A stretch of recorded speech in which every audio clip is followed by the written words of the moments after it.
Sushi, a traditional Japanese dish, has gained immense popularity worldwide since the 1980s. This delightful culinary experience has traveled across oceans, reaching the tables of food enthusiasts in every corner of the globe. Originating from Japan, sushi is a testament to the exquisite simplicity of Japanese cuisine, combining minimal ingredients with maximal flavor. But what sets sushi apart is not just its delightful combination of flavors, but also the art of its preparation, which is as appealing to the eye as it is to the palate. However, sushi's beauty lies in its fresh ingredients. Being a dish that often includes raw seafood, sushi is prone to bacterial growth if not consumed fresh. This underlines the importance of enjoying sushi as soon as it's prepared, preserving both its quality and your health. Now, are you ready to learn how to make your own sushi at home? First, we need to prepare the sushi rice.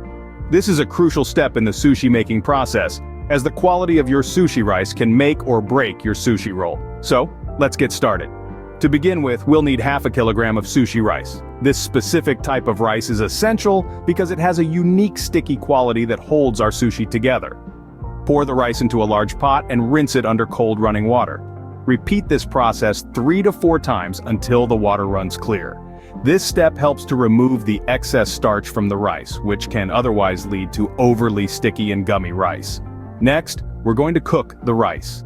The water-to-rice ratio is essential here. For every 100% of rice, you want to add 110% of water. In our case, that means adding 550 milliliters of water to our half a kilogram of rice. Place the pot on the stove and bring the water to a boil. Once boiling, reduce the heat to low and let the rice simmer for about 15 minutes. It's important not to lift the lid during this time. We want to keep all that steam trapped inside to cook the rice evenly. After 15 minutes, remove the pot from the heat but leave the lid on. At this point, we'll cover the pot with a kitchen towel and let it sit for another 15 minutes. The towel will absorb any excess moisture and steam, ensuring our rice isn't too wet. While our rice is resting, let's prepare the vinegar mixture that will season our rice. We'll need 50 milliliters of rice vinegar, 3 tablespoons of sugar, and 1 teaspoon of salt. Stir these ingredients together until the sugar and salt are completely dissolved. Once the rice has rested, remove the towel and pour in the vinegar mixture. Gently fold the vinegar into the rice, being careful not to smash or break the grains. We want to keep that nice fluffy texture. With the rice ready and cooling, it's time to prepare the fillings. While our rice is cooling, we can start preparing the fillings. First, let's tackle the cucumber. We're going to slice it into thin strips, commonly referred to as julienne. A key point to remember here is to avoid using the core of the cucumber. It's too soft and watery, making it less than ideal for our sushi rolls. So stick to the firmer outer part for the crunchiest texture. Next up is the tuna.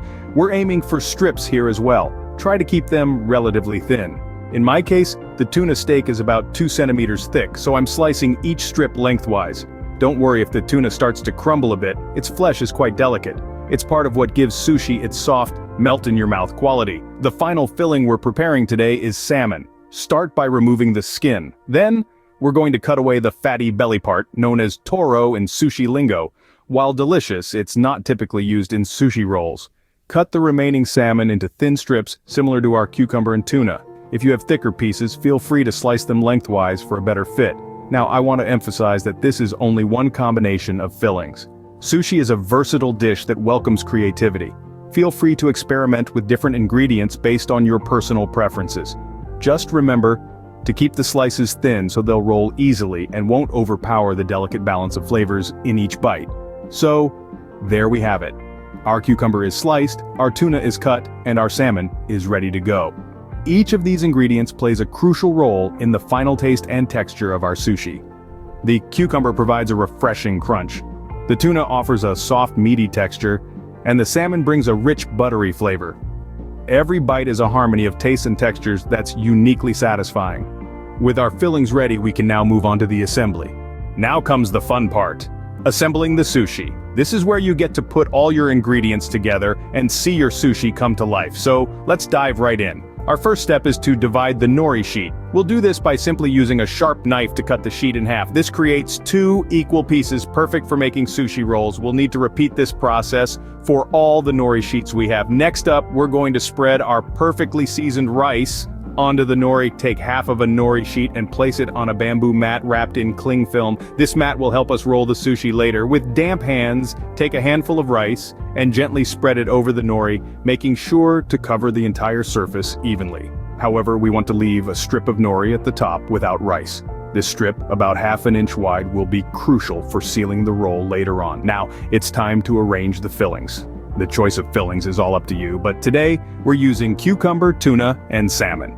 Starting from the bottom of the rice-covered nori, lay out your fillings in a horizontal line. But remember, less is more when it comes to sushi fillings. Overstuffing your sushi roll will make it difficult to roll and seal properly. With our fillings in place, we can now start rolling the sushi. This might seem tricky at first, but with a bit of practice, you'll get the hang of it. Start by lifting the edge of the bamboo mat closest to you. Carefully roll it over the fillings, pressing down lightly to keep everything in place. Continue rolling, using the mat to shape and compress the sushi roll. As you near the end of the roll, remember that strip of nori we left without rice? It's time to put it to use. Dampen this strip with a little bit of water. This will help seal the sushi roll. Finish rolling and give the roll a gentle squeeze to ensure it's tightly sealed. Once your roll is sealed, take a moment to tidy up the edges. This isn't just about aesthetics. Neat edges will make your sushi easier to slice. Simply use your bamboo mat to tuck in any stray pieces of rice or filling. Once your roll is sealed and the edges are neat, it's time to slice. But for that, you'll have to stay tuned for the next part of our sushi making adventure. So hold on to your sushi rolls, we're almost at the finish line. Finally, we get to slice and serve our sushi. Now that we've assembled our sushi, the next step is to slice it into neat, bite-sized pieces. The key to this step is a sharp knife, a little bit of patience, and a neat trick involving cold water. Let's start with the knife. It's important to use a sharp knife to ensure clean cuts and preserve the shape of the sushi. A dull knife can squish the roll and cause the fillings to spill out. So if you haven't sharpened your knife in a while, now would be a good time to do so. Now let's talk about the technique. You'll want to slice the roll into either 6 or 8 pieces, depending on your preference. Start by cutting the roll in half, then cut each half into 3 or 4 pieces. This ensures that every piece is roughly the same size. But here's the trick that can make slicing a breeze. Dampen your knife with cold water before each cut. Not only does this prevent the rice from sticking to your knife, but it also helps create a clean cut with minimal effort. So keep a bowl of cold water nearby and dip your knife into it before each cut. Remember to be gentle as you slice. Don't press down too hard or you risk squishing the roll. Instead, let the sharpness of your knife do the work. Use a gentle sawing motion and you'll have perfectly sliced sushi in no time. Once you've sliced all your sushi, it's time to serve it. Arrange the pieces on a plate and pair it with some soy sauce, pickled ginger, and wasabi for the full sushi experience. There you have it. Your homemade sushi is ready to be enjoyed. Remember, you can always experiment with different fillings based on your preference. Happy cooking!